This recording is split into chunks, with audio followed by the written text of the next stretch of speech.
আজ তোমাদের সাথে শেয়ার করব অনুষ্ঠান বাড়ির মতো দুধ শুক্তো রেসিপি, যেটা বানানো খুব সহজ আর খেতে দুর্দান্ত হয়।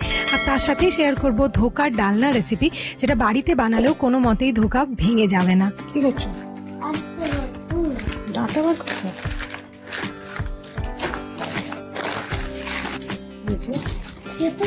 কতদিন চলবে গো?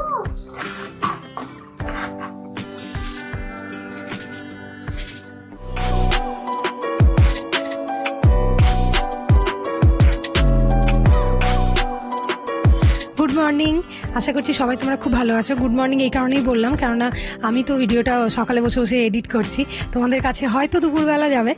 তো যাই হোক, আজকে আমি খুব সুন্দর একটা রেসিপি তোমাদের সাথে শেয়ার করবো, একটা নয় দুটো, যেটা আমার পার্সোনালি খুব ফেভারিট, মানে নিরামিষ দিনের জন্য আমার খুব ভালো লাগে। সেটা হচ্ছে দুধ শুক্তো রেসিপি। শুক্তো আমরা বাড়িতে সবাই বানাই, কিন্তু অনুষ্ঠান বাড়ির মতো শুক্তোর টেস্টটা খুব একটা আসে না। তো আমি যেভাবে আজকে বানাবো, সেই কয়েকটা ইনগ্রেডিয়েন্ট দিয়ে যদি তোমরা বাড়িতে বানাও, তাহলে কিন্তু একদম অনুষ্ঠান বাড়ির মতো প্রপার দুধ শুক্তোটা তোমরা বানাতে পারবে। তো সকালবেলা উঠে সব সবজিগুলোকে কেটে নিচ্ছিলাম। আমরা জেনারেলি শুক্তোর জন্য লম্বা লম্বা করেই সবজি কেটে থাকি। তো এবার বসিয়ে দিয়েছি কড়াইয়ের মধ্যে দিয়ে দিচ্ছি সর্ষের তেল, ওই 1 টেবিল চামচ মতো। এবার আমি দিয়ে দিচ্ছি বড়িগুলোকে। শুক্তোর মধ্যে যদি বড়ি না থাকে তাহলে ভালোই লাগে না। আর এমনিতেও বড়ি আমার যে কোনো, মানে পেঁয়াজ পোস্ত বলো, যে কোনো তরকারি বলো, শাক বলো, যে কোনো কিছুতে বড়ি ভাজা থাকলে আমার সেটা খেতে খুব ভালো লাগে। তোমাদের বড়ি ভাজা কি ভালো লাগে না দাঁতে আটকায়, আমাকে কমেন্ট সেকশনে অবশ্যই জানিও। এবার আমি লাল লাল করে বড়িগুলোকে ভেজে তুলে নিয়েছি। এরপর আমি দিয়ে দেবো বাকি সবজিগুলোকে, মানে সবগুলো নয়, তার মধ্যে দেবো করলা, কাঁচকলা আর বেগুন। এইগুলোকে আমি প্রথমে ভেজে তুলে রেখে দেবো।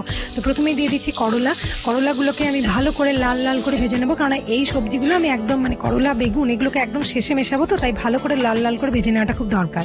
এবার আমি দিয়ে দিচ্ছি কাঁচকলাটাকেও আমি লাল মতো করে ভেজে তুলে নেবো। আর আমি বললাম না ধোকার ডালনা বানাবো, তো দেখো ছোলার ডালটাকে আগের দিন রাত্রে ভিজিয়ে রেখেছিলাম, এর মধ্যে আদা আর লঙ্কা দিয়ে ভালো করে একটা পেস্ট বানিয়ে সাইডে রেখে দেবো। তো এবার আমি এদিকে বেগুনগুলোকেও ভেজে নিচ্ছি। সব সবজিগুলোকেই আমি লম্বা লম্বা করে কেটে নিয়েছি। বেগুনগুলোকে সুন্দর করে ভেজে নেবো। বললামই করলা আর বেগুনটা একদম শেষে দেওয়া হবে। শুক্তো আমার বিরাট ভালো লাগে, তোমাদেরকে আমি কি বলবো, আমার মারাত্মক ভালো লাগে শুক্তো। এবার আমি এই দেখো ছোলার ডালটাকে আমি বেটে নিয়েছি। তো মিক্সিতে না খুব ঘোরাবে না, একদম পেস্ট বানাবে না, একটু দরদরের মতো থাকবে, মানে একটু একটু ডালগুলো ভাঙা ভাঙা অবস্থায় থাকবে, ওই রকম রাখবে, তাহলে যখন ধোকাটা বানাবে তখন মুখে পড়লে ভালো লাগে। এদিকে দেখো বেগুনটাও রেডি হয়ে গেছে, বেগুনটাকেও আমি তুলে সাইড করে রেখে দিচ্ছি। এবার আমি শুক্তোটা বসাচ্ছি, সেই জন্য কড়াইয়ে আবার একটুখানি সর্ষের তেল দিয়ে এর মধ্যে দিচ্ছি শুকনো লঙ্কা আর ফোড়ন। এবার এটাকে একটু ভাজা ভাজা করে নেবো। তারপরে আমি এর মধ্যে বাকি আলুটা দিয়ে দেবো। এবার সবজিগুলোকে এমন করে দিতে হবে যাতে যে সবজিগুলো সেদ্ধ হতে বেশি টাইম লাগে সেগুলোকে প্রথমে দেবে, তারপর হালকা একটুখানি চাপা দিয়ে দিয়ে একটুখানি ভাপে করলেই কিন্তু রেডি হয়ে যাবে। আর সব সবজিগুলোকে আমি লম্বা লম্বা করে কেটেছি, সেই জন্য সেদ্ধ হতে খুব একটা সমস্যা হবে না। তো আলুটা দেওয়ার পরে আলুটাকে নাড়াচাড়া করে নিলাম। যখন দেখলাম হাফ কুক হয়ে গেছে, তখন আমি পেঁপেটা দিয়ে দিয়েছি। এবার পেঁপেটাকেও আমি ভালো মতো করে নাড়াচাড়া করে গাজরটা দিয়ে দিচ্ছি। গাজরটা সেদ্ধ হয়ে যাবে, কারণ দেখো কত পাতলা পাতলা করে কেটেছি গাজরটাকে লম্বা লম্বা করে। এবার সবগুলোকে আমি ভালো করে নাড়াচাড়া করে একটা ঢাকা দিয়ে দিলাম ওই 5 মিনিটের জন্য। 5 মিনিট পরে আমি এই ঢাকাটা খুলে নিচ্ছি। আর যে কাঁচকলাগুলো আমি ভেজে রেখেছিলাম, কাঁচকলাগুলো আমার মনে হলো যে শক্ত থাকতে পারে, তাই জন্য এই পর্যায়ে আমি মিশিয়ে দিয়েছি। এবারে আমি দিয়ে দিচ্ছি ডাঁটা। তো বাজারে তখন ডাঁটা ছিল না, মানে সরুটা একদমই ছিল না, একদম মোটা মোটা ছিল, তো সেটাকে ভালো করে ধুয়ে নিয়েছি, তারপর ডাঁটাটা দিয়ে দিয়েছি। নাড়াচাড়া করে দিয়ে দিলাম আদা বাটা। এবার আদা বাটাটা না একদম তেলেই দিও না তোমরা, যখন সবজিটা ভাজা ভাজা হবে সেই টাইমে দেবে, দেখবে খেতে বেশি টেস্টফুল হয়। এবার আমি 1 চামচ সর্ষেকে শিলের মধ্যে বেটে নিয়েছিলাম, এই ক্ষেত্রে তোমরা সর্ষে গুঁড়োও দিতে পারো। তারপর ওটাকে মিশিয়ে নিচ্ছি খুব ভালো মতো করে, দিয়ে আমি দিয়ে দিচ্ছি দুধ শুকতে হবে আগেই বলেছিলাম, তবে এটা পিওর গরুর দুধটা নয়, এটা হচ্ছে আমুলিয়া 10 টাকার প্যাকেটটা, জলে গুলে আমি মিশিয়ে দিচ্ছি। তোমরা দুধ শুক্তো বানালে কিন্তু ওই লিকুইড দুধের জায়গাতে তোমরা যদি প্যাকেট দুধটা, এই আমুলিয়ার যে গুঁড়োটা, ওটাকে জলের সাথে মিশিয়ে দাও, দেখবে শুক্তোর টেস্টটা কিন্তু পুরোপুরি চেঞ্জ হয়ে গেছে। এইভাবে করে দেখো একবার। এবার আমি দিয়ে দিলাম জল, মানে শুক্তোটা একটু দেখবে ঝোল ঝোল গ্রেভি বেশি ভালো লাগে। ভালো করে নাড়াচাড়া করে মিশিয়ে নেওয়ার পরে আমি দিয়ে দিচ্ছি পরিমাণ মতো নুন আর চিনিটা দেওয়ার সময় আমি তোমাদেরকে দেখাতে পারিনি, কারণ ক্যামেরাটা অফ হয়ে গেছিলো। এবার আরেকটুখানি আমি জল দিয়ে আমি দিচ্ছি শুক্তো মশলা। এটা সানরাইজের শুক্তো মশলা, এটা অপশনাল, দিতেও পারো নাও দিতে পারো, তবে দিলে কিন্তু গন্ধটা ভালো হয়। একটুখানি জল দিয়ে গুলে নিয়ে একটা পেস্ট মতো তৈরি করে আমি মিশিয়ে দিচ্ছি। এবারে আমি ভালো করে নাড়াচাড়া করে নেবো। এবার একটু একটুখানি আমি ফুটিয়ে নেব। ফুটিয়ে নেবার পরে আমি যে সবজিগুলোকে আগের থেকে ভেজে রেখে দিয়েছিলাম, যেমন বেগুন, করলা, ওগুলোকে মিশিয়ে দিলাম।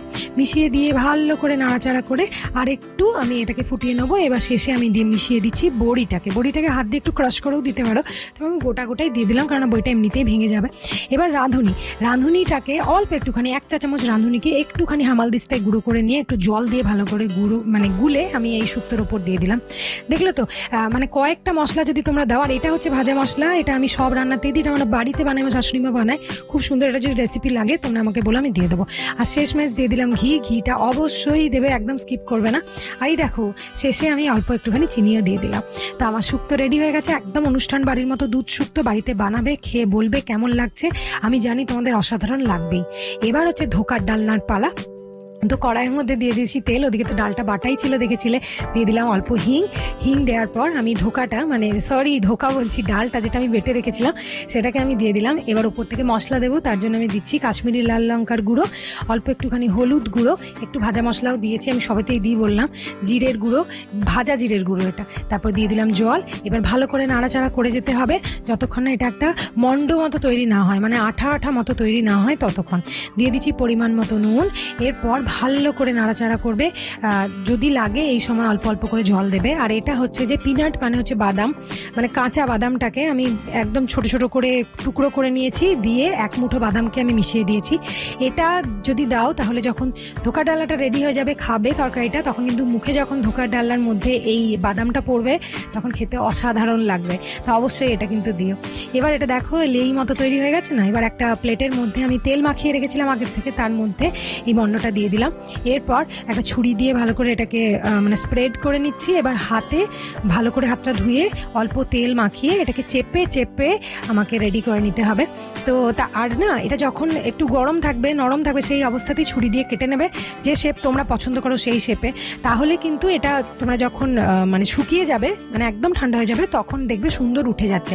নইলে কিন্তু শেষে যদি কাটতে যাও তাহলে উঠবে না, গরম অবস্থাতেই কেটে নেবে। এরপর এটা হচ্ছে ধোকার ডালনার যে ডালনাটা, মানে যে গ্রেভিটা, সেটা তো গ্রেভির মধ্যে আমি অনেক কিছু দিয়েছিলাম, কাজু বাদাম বাটা, পোস্ত বাটা, নারকেল বাটা, সব দিয়ে অসাধারণ একটা গ্রেভি তৈরি হয়েছিল। সেই গ্রেভি রেসিপিটা আজকের এই ভিডিওতে শেয়ার করছি না, কারণ যদি করি তাহলে কিন্তু অনেক বড় হয়ে যায় ভিডিওটা, তোমাদের বোরিং লাগবে। যদি তোমাদের ধোকার ডালনা রেসিপি দরকার হয় বলো, আমি অবশ্যই শেয়ার করবো নেক্সট দিন। এবার আমি ধোকাগুলোকে ভেজে নিলাম। এটা ভাজার সময়তে অল্প একটু রুল ময়দা থালার মধ্যে দিয়ে একটা করে ওই বড়াকে ওর মধ্যে একটুখানি গড়িয়ে নিয়ে ভাজবে, তাহলে কিন্তু একদম এগুলো ভাঙবে না। আর এদিকে আমার ছেলে চলে এসছে, ছেলে এসে সমস্ত যত ওই রুমের জিনিসপত্র সব বার করে ফেলেছে। আর সাইডেই হচ্ছে আমের চাটনিটা একটুখানি ঝোলঝোলি রাখছি, কারণ এটা অনেকটা মরে যাবে, যখন ঠান্ডা হবে তখন অনেকটা চাপ বেঁধে যাবে আর কি। তো আজকের মেনুটা বুঝতেই পারছো, নিরামিষ দিনের জন্য অসাধারণ। আমের চাটনি, ধোকার ডালনা, দুধ শুক্তো, আলু ভাজা, দারুণ। তো অবশ্যই ওই দুটো রেসিপি ট্রাই করে জানিও কেমন লাগলো।